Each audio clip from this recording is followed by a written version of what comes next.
diverse guests from shows like The Good Place and She-Hulk. Her new show is called Pitch Perfect, Bumper in Berlin.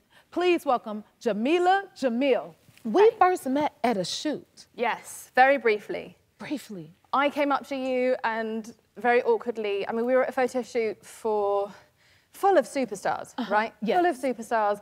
I'd only been on TV for like 6 months. This is the photo there. And so I thought I was there because they had mistaken me for Priyanka Chopra.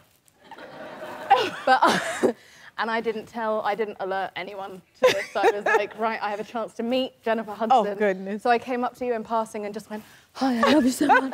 And then ran away from you and stood as far away from you as possible in the photograph because I felt shy. No, that's amazing. You were so lovely to me that day. You're always so lovely. Thank you. I love you. I love you Will back. you marry me? You know what? Let's just do it. Let's just do it. Okay, your journey is so interesting. You started out as a teacher? Yes.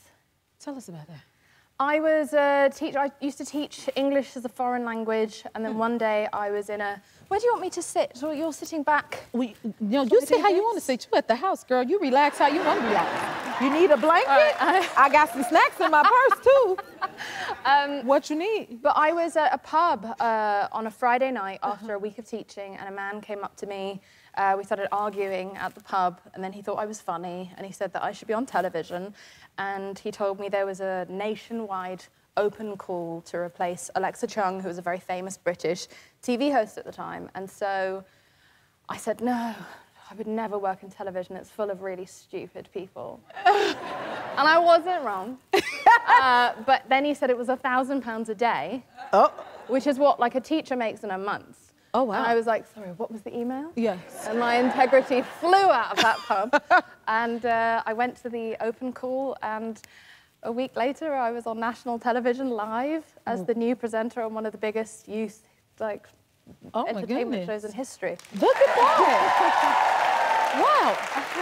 So you say it's a great life lesson when because people are afraid to say yes to things? I think people are afraid of failure. I think we have a really unhealthy relationship with failure, whereas I have a maniacal relationship with failure where I run at it, you know? Like I think if you try when success isn't guaranteed, that you're a legend, you know, because it means you're putting your ego down. And so even if things go really wrong, it only makes for a funny story for your friends. And so really, like, if you're not gonna literally die, why not? Why not? Try? I agree with that. I always say you will always see me try, and there's nothing wrong with trying, right? No, exactly. And look how many different things, look how many boxes you have broken out of from being a contestant on American Idol to now where you are. And you're so good at it. Thank you. Thank you. Thank you. And so I have found you very inspiring, but you know, I read this book when I was 19 called The Yes Man by Danny Wallace, and it's about a man who decides to change his life by saying yes to everything. And so I have said yes to everything. Okay, you've had lots of jobs. Please tell me, okay, what is a human test subject? Oh, okay, so I left school with no credentials, because I left school at like just before my 17th birthday. I was hit by a car. Very badly. And so when I came out, I didn't really have any qualifications, you know, like I didn't have a university degree, so I had to do anything I could to make money.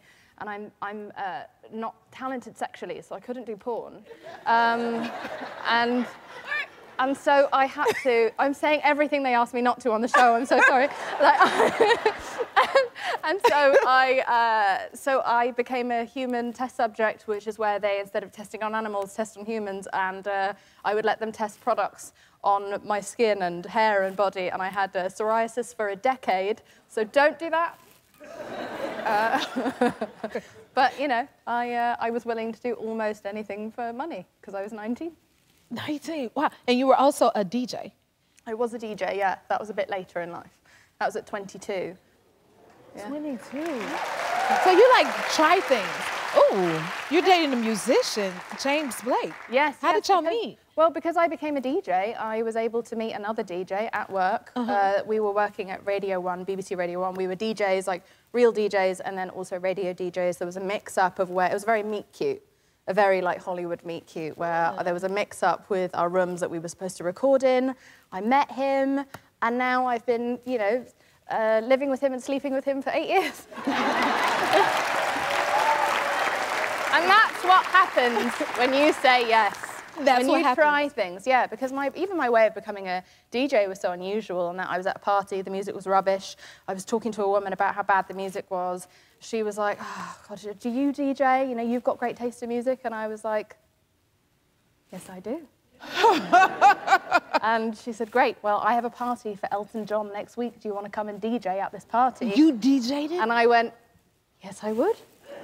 Because that's what the book had told me to do. So I blamed Danny Wallace. And I had a week to learn how to DJ, and I just about pulled it off and didn't get sued by Elton John.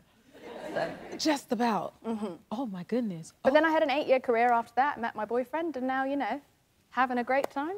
I like that. That is amazing. I like how you just fly by the seat of your pants. Listen, look. I really believe that when it comes to imposter syndrome, you just have to treat it like you're at a wedding, you've crashed a wedding, and you just have to get as much cake and kisses as you can before they throw you out. And they're gonna come on, they have to throw me out at some point. And so until they do, I'm here and I'm gonna, you know, just like get what I can. I'm so sorry, I completely forgot that was your mashup. Oh, it would have been so terrible if I'd ruined your performance. Your butt must be so empty after pulling that stunt out of it. Yeah, well, his empty butt is going to get us to Unity Day. Yep. You're going to try to play Unity Day? Got that right. I'm sorry, that is so cute. Oh, what an adorable little dream that you will never realize. We're back with Jameela Jamil. Okay, so the new show is a spin-off of Pitch Perfect, right? So tell everyone what it's about.